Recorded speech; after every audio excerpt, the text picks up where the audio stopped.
Vamos a analizar los osciladores desde el punto de vista de la realimentación. Acá nosotros tenemos un diagrama en bloques donde tenemos un amplificador, una transferencia o una planta y una red de realimentación. En un oscilador lo que vamos a tener como red de realimentación es una red selectiva en frecuencia. Acá, en esta posición, vendría a estar el resonador, ¿sí? ¿Cómo nosotros vamos a lograr que la señal se regenere? Bueno, lo que vamos a hacer es, digamos, similarmente a un sistema realimentado, esto se va a disponer de manera similar, pero acá, en este nodo, donde nosotros antes restábamos la señal que provenía de la señal de salida, ahora la vamos a sumar. Esto haciendo el mismo análisis que hacíamos antes con los circuitos realimentados, a nosotros nos queda una relación entre B0 y BI que es la misma que antes, es decir, el producto de la ganancia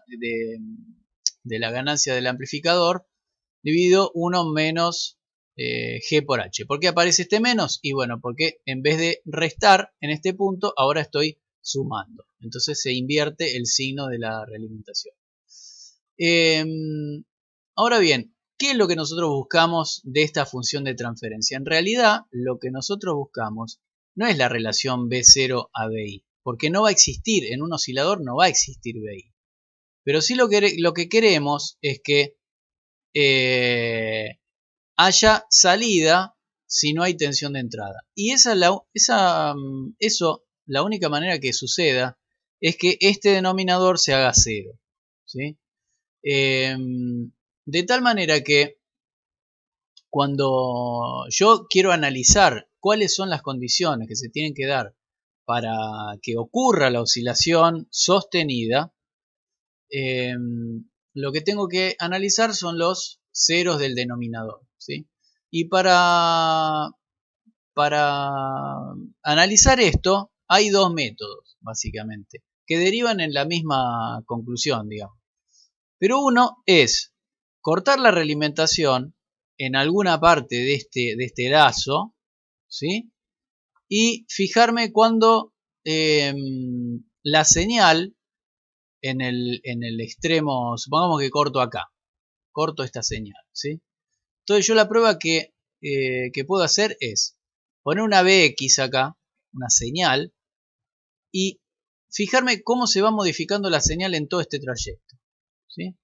Entonces lo que voy a analizar es en qué condiciones esa señal, la señal que viene acá, ¿sí? Que está desconectada de este punto, ¿sí? Yo corté la realimentación, lo que me tengo que fijar es para qué condición esta señal que dio toda la vueltita es igual a la señal que entró. Si esa señal fuera igual, significa que yo puedo iniciar la oscilación y después de toda la vuelta puedo unir el cable y voy a tener la misma señal con la que inicié. En consecuencia, esa señal se va a mantener en el tiempo y va a hacer que el oscilador funcione en forma permanente. Y la otra manera es directamente agarrar el denominador de este polinomio, de esta fracción, de esta relación, igualarlo a cero y resolver las raíces de ese polinomio. Bueno, ambos métodos son exactamente iguales. Entonces, ¿cómo sería la historia? Bueno, obviamente la BI la saqué, no me interesa. Y fíjense que, bueno, este es cortando la realimentación. Yo corto la realimentación en este punto, lo puedo hacer en cualquier otro punto. Pero lo que voy a hacer es ver, bueno, acá en realidad hay un cable, porque este signo más es directamente un cablecito. Entonces yo lo que voy a ver es, si yo inyecto una XY, la voy trasladando por acá, y tengo como resultado X'I. Si yo igualo XY a X'I, entonces voy a obtener la relación o las condiciones para que este oscilador efectivamente haga que esta señal sea igual a esta.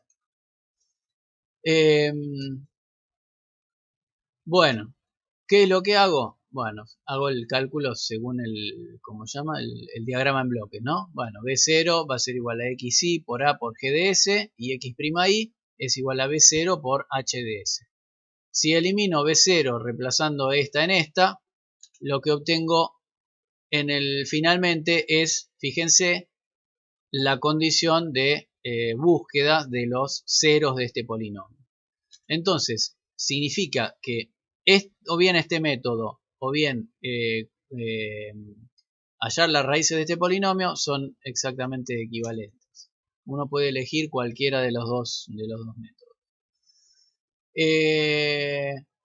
Bueno, ¿qué es lo que tiene que pasar con esta red de realimentación? Digamos, más allá de esta condición que podemos ver acá, que va a estar implícita, digamos, en este polinomio, yo lo que tengo que saber es que la red que filtra o digamos que toma la tensión de salida y la vuelve a inyectar, para que este oscilador sea sinusoidal, tiene que ser un filtro pasabanda. ¿Sí? Un filtro pasabanda, ¿por qué? Porque yo lo que quiero es que la realimentación positiva ocurra, o sea que este lazo tenga una ganancia adecuada para una sola frecuencia.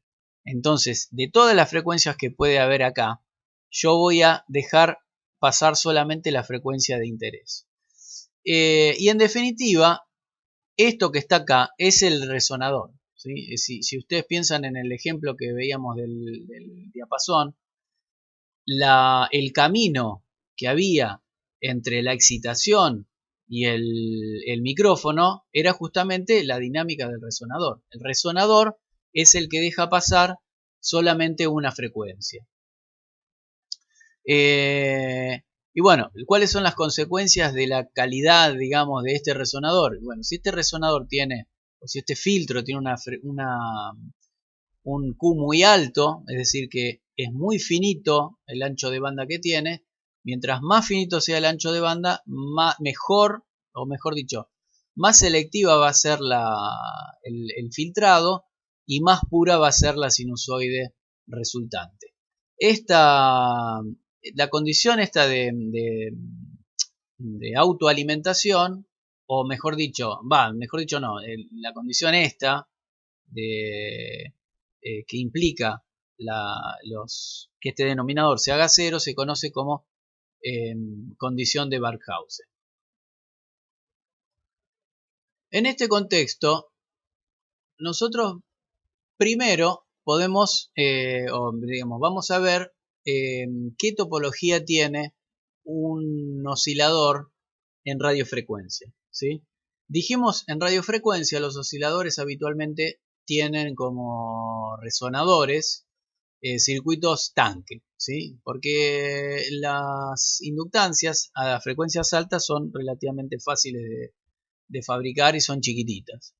Entonces, una topología típica o general de un oscilador consiste en un dispositivo amplificador, obviamente, y tres impedancias que van a estar dispuestas en forma de pi, en general, entre la salida, la entrada, y una de esas tres impedancias va a conectar, digamos, a reinyectar parte de la tensión de salida hacia la entrada para lograr la autoalimentación. Bueno, en este caso, digamos, el amplificador, yo podría tomar como ejemplo general, digamos, si fuera un transistor bipolar, podría ser el modelo de señal de transistor bipolar. En general, como les dije, es muy útil usar transistores de juntura porque tienen muy alta impedancia de entrada y en consecuencia no cargan al circuito oscilador. Al resonador. Fíjense que en función de lo que acabo de decir, del Q del resonador o del filtro, cualquier cosa en un circuito LC, cualquier carga resistiva que yo ponga, ¿qué va a hacer con el Q? Lo va a bajar, ¿sí? ¿Y qué es lo que hace, qué es lo que pasa con el ancho de banda de ese filtro LC? Y lo ensancha. Eso va en desmedro de lo que acabo de decir en cuanto a la pureza de la sinusoide. Es decir, mientras más ancho de banda tenga este filtro, más armónico, más contenido armónico va a tener esa sinusoide. Entonces, desde ese punto de vista, lo que a mí me conviene es cargar lo menos posible al circuito resonante, ¿sí? Bueno, acá, digamos, le pusimos A por GDS porque, bueno, obviamente que va a tener una ganancia de tensión este amplificador, pero podría eventualmente, si el transistor o si la frecuencia es un poco alta y está medio cerca de la frecuencia de corte del transistor, podría tener ciertos efectos de las capacidades parásitas. Entonces eso lo podríamos modelar como una GDS, ¿sí? En los osciladores no es estrictamente necesario que el transistor opere muy por debajo de la frecuencia de corte. Podría trabajar eventualmente cerca de la frecuencia de corte. Porque esta función de transferencia eventualmente va a ir a parar al denominador y bueno, nosotros podríamos tenerla en cuenta y de cualquier manera hacer funcionar el oscilador. Bueno, entonces vamos a ver un enfoque general, ¿no? Para esta topología. Entonces tengo un transistor, un FET, ¿sí? Y tengo estas tres impedancias. Z1, Z3, Z2. Z2 está la salida, Z1 la entrada y Z3 es la que realimenta. Entonces, aplicando esta estrategia de cortar la realimentación, yo lo que puedo hacer es decir, bueno, yo corto el cablecito el que va al gate, e imagino que inyecto una tensión acá y calculo cuál termina siendo la tensión en este punto, ¿sí? Entonces, si yo fuerzo a que B'1 sea igual a B1, entonces lo que voy a estar logrando es la autoalimentación del oscilador. Entonces vamos a ver qué pasa. Bueno, lo que tengo que hacer acá es simplemente analizar por Kirchhoff, ¿sí? No hay que hacer nada raro. Se podría analizar por realimentación, pero no tiene demasiado gollete. Y bueno, y vamos calculando la caída de tensión en función de las impedancias. Esta parte no la voy a seguir porque es medio en volante, pero básicamente fíjense que yo voy a encontrar la relación, es encontrar una ganancia, no es más que eso. Voy a encontrar la relación entre B'1 y B1, ¿sí? Y esa relación la voy a igualar a 1, ¿sí? ¿Por qué? Porque yo quiero la condición de autoalimentación. Entonces, si yo igualo a 1, no hay que perder de vista que las impedancias van a ser números complejos y en consecuencia igualar a 1 significa igualar a 1 más J0. Con lo cual, si yo hago esto, voy a obtener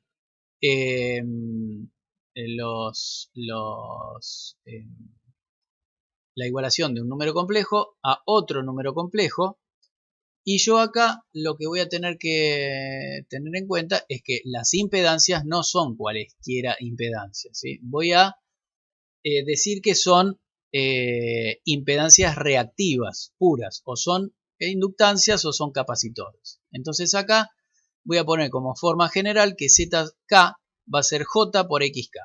Esta no sé si va a ser negativa o positiva, lo voy a analizar.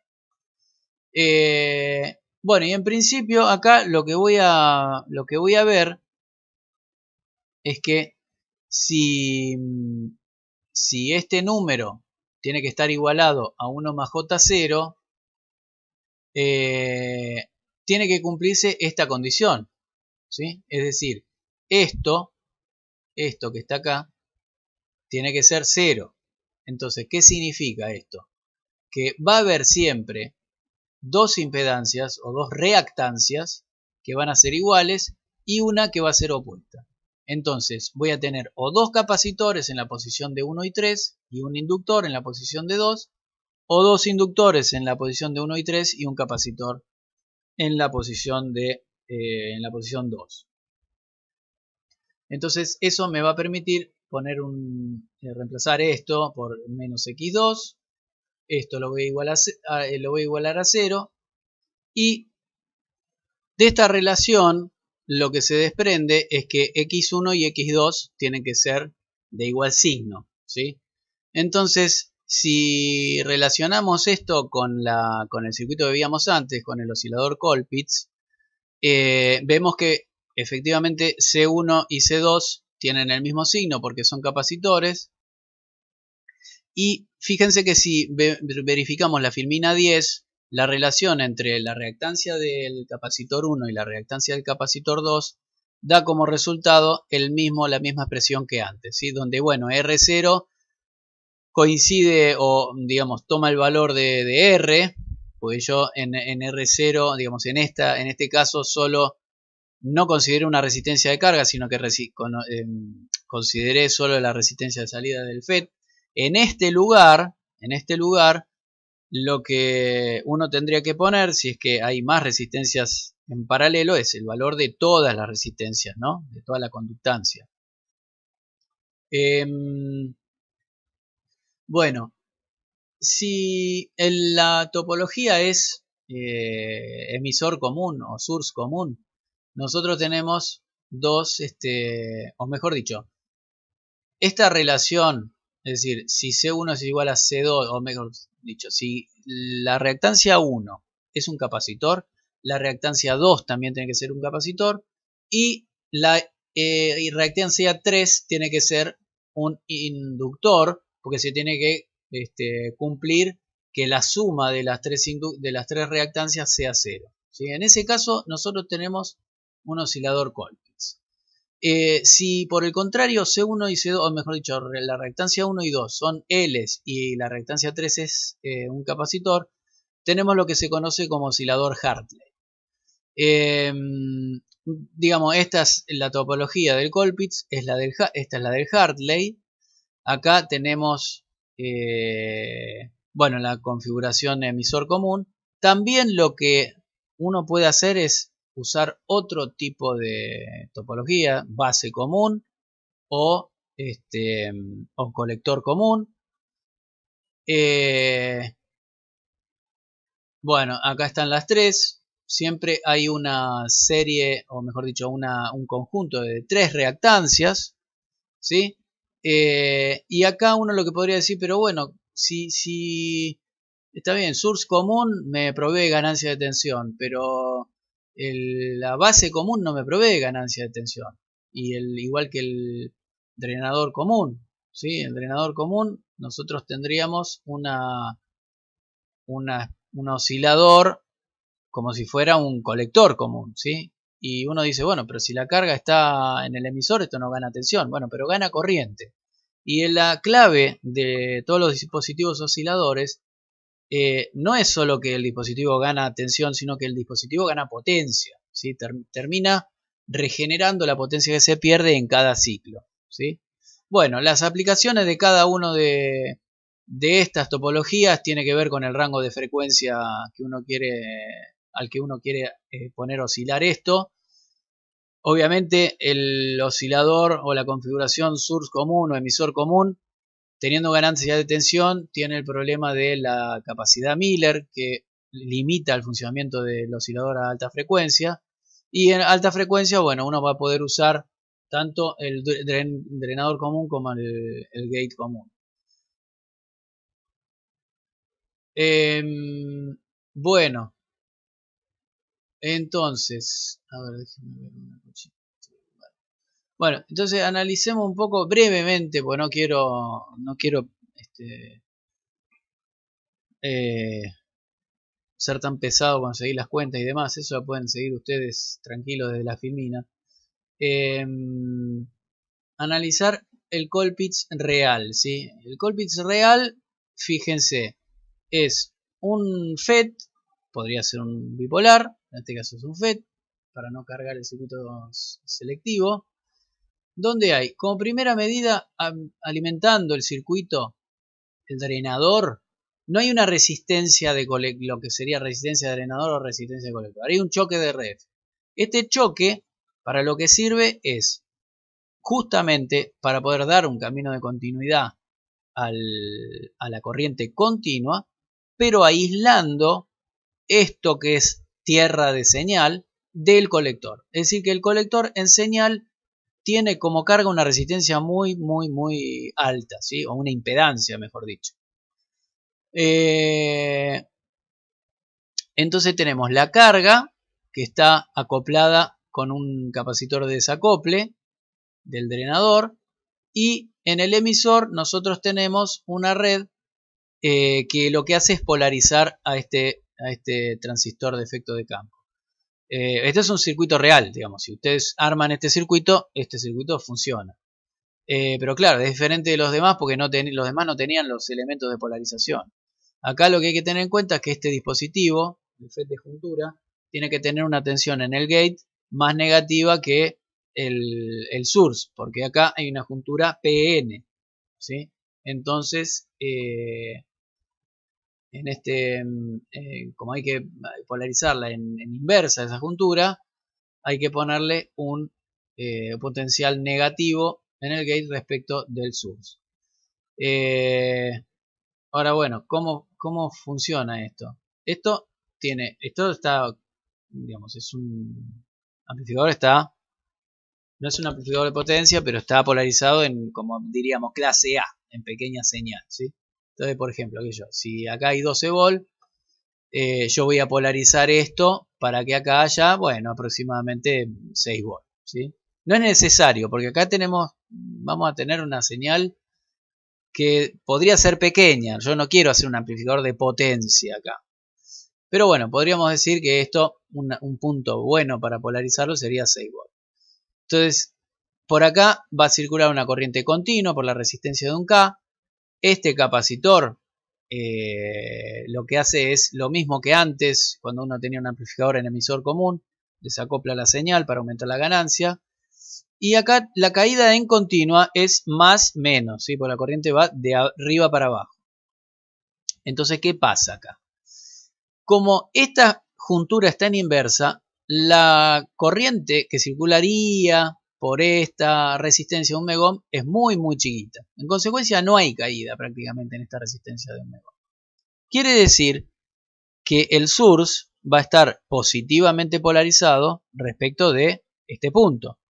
Y este punto está polarizando, está uniendo la tierra con el gate. Quiere decir que en definitiva queda el source más positivo que el gate, y eso lo que hace es lograr la polarización que necesitamos, ¿sí? En señal no va a existir ni esta resistencia de un K, ni esta resistencia. Bueno, esta resistencia de un megohm va a aparecer, ¿no? Entre gate y source. Pero esta ni va a aparecer, va a quedar el emisor o el source directamente conectado a tierra. Bueno, ¿y acá qué tenemos? Acá tenemos un capacitor de desacople, porque yo voy a tener que polarizar con continua, pero la señal va a tener que entrar por el gate, ¿sí? Y en este punto, fíjense, entre este punto y tierra tengo un capacitor, vendría a ser este. Entre gate y tierra tengo este capacitor, que vendría a ser este. Y entre salida, drenador y gate tengo esta L, ¿sí? Que vendría a ser esta que está. O sea que esto coincide con una topología Colpitts, ¿sí? Lo que voy a despreciar acá, que dice esta aclaración, que el efecto que tiene la capacidad Miller, CGD, o sea, la que está entre drenador y gate, la voy a despreciar, ¿sí? Por un momento voy a decir que este oscilador va a ser un oscilador relativamente baja frecuencia. Estamos diciendo, bueno, este BF245 no sé, tendrá un ancho de banda de una frecuencia de transición de 200 MHz. Bueno, yo esto lo voy a hacer oscilar a, no sé, 5 MHz o 10 MHz. Entonces la voy a despreciar. Bueno, ahí tenemos los elementos identificados. El choque de RF, ¿sí? Es una inductancia que es mucho más grande que esta, mucho más grande que 10 microhenry, ¿sí? Bueno, y ahí están indicados todos los elementos que les acabo de mencionar. Entonces, si uno quisiera analizar esto por realimentación, bueno, tenemos que identificar el bloque de amplificación y la red de realimentación que consiste en el circuito pi resonante. En paralelo con la resistencia de salida del FET, yo voy a considerar esta RL porque este capacitor a la frecuencia de la oscilación es un cortocircuito. Entonces fíjense que entre drenador y source va a haber la R0 FET en paralelo con RL. Entonces, bueno, lo que hago es, bueno, el mismo análisis que antes, digamos, pero visto desde el punto de vista de la realimentación. Pero lo que tengo que hacer es calcular cuánto vale la ganancia entre este punto y cuánto vale la ganancia entre este punto y la salida, ¿sí? Entonces, bueno, lo que hago es aplicar circuitos, Kirchhoff. La tensión de salida es la corriente por la impedancia total, donde la impedancia de carga es esta resistencia más lo que se ve hacia allá, ¿sí? Fíjense acá la importancia de que esto esté abierto, porque es mucho más fácil además analizarlo, ¿sí? Bueno, calculo la Z de carga, fíjense, hago todos los cálculos, esto lo siguen tranquilos desde su casa. Fuerzo como antes la relación entre B'I y Bi igual a 1. Y de acá puedo sacar el polinomio, ¿sí? Entonces, ¿cómo viene esto? Si yo, fíjense, acá tengo un S. ¿Esto lo ordené? No. Sí. Este es el polinomio que me queda. Este es un polinomio que tiene grado 3, ¿sí? Va a tener dos complejos conjugados y va a tener un polo en otro lado, ¿sí? Que llame X. Bueno, no está bien, no es oportuno llamarlo X, porque X es reactancia. Pero bueno, lo llamé X. Entonces, si yo hago la comparación entre este polinomio y este polinomio de grado 3 con dos polos complejos conjugados, que es lo que necesito que esto tenga, y además que lo va a tener porque tiene dos capacitores y una inductancia, lo que puedo comparar es este polinomio desarrollado con este polinomio que está acá, ¿sí? Entonces lo que puedo hacer es asociar los términos, bueno, lo que están multiplicados por S, lo que están multiplicados por S cuadrado, y de acá lo que yo sé es que en este polinomio de grado 2, omega 0 es la frecuencia de resonancia y este término que está acá tiene que ver con el amortiguamiento, ¿sí? Entonces yo puedo decir, bueno, si yo quiero polo sobre el eje imaginario, tengo que pedir amortiguamiento 0 y de esta relación puedo hallar la frecuencia de resonancia. Esto previo a haber puesto si igual a 0 acá y de tal manera que X me queda igual a 1 sobre C2 por R total. Entonces 1 sobre C2 por R total lo pongo en esta condición y esto y hace que se me iguale el omega 0 cuadrado con 1 sobre L y la serie de los dos capacitores. Entonces yo puedo obtener de quién depende la frecuencia de resonancia. Obviamente esto va a coincidir con los análisis anteriores que hicimos, ¿no? Y voy a obtener otra relación de este término, del término independiente, que tiene que ver con GM, ¿sí? Si paso la filmina, bueno, me va a dar la posición del tercer polo, bla, bla, bla. De nuevo esfuerzo epsilon psi igual a 0. Y fíjense que nuevamente me da a mí la relación que tiene que haber entre la transconductancia, la resistencia de carga total y la relación entre los dos capacitores, ¿sí? Entonces, si yo quiero asegurar el arranque, en función de lo que les decía previamente, tengo que asegurar que este término Gm por R total sea un poquitito mayor que C1 sobre C2. De esa manera yo me aseguro que el oscilador empieza a funcionar. Este es el diagrama de raíces, ¿sí?, del polinomio S. Fíjense, tiene los dos polos complejos conjugados y otro polito acá, ¿sí? Naturalmente, si yo no tengo ganancia, es decir, la red selectiva por sí misma, ¿dónde tienen los polos complejos conjugados? Y los tiene el semiplano derecho, izquierdo, ¿sí? ¿Eso qué significa? Y bueno, que si yo arranco el circuito resonante, se va a apagar necesariamente. Pero ¿qué pasa cuando yo aumento la ganancia?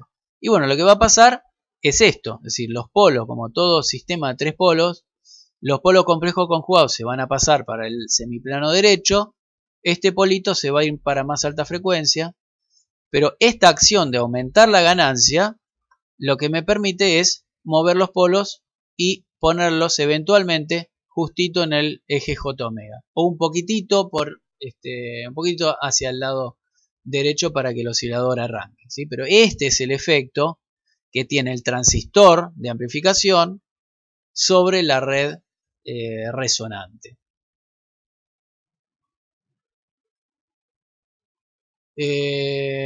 Bueno, acá lo que tenemos para analizar es el efecto que tiene la resistencia intrínseca del inductor, ¿sí? Como sabemos, el inductor no va a tener resistencia cero, va a tener una resistencia RS.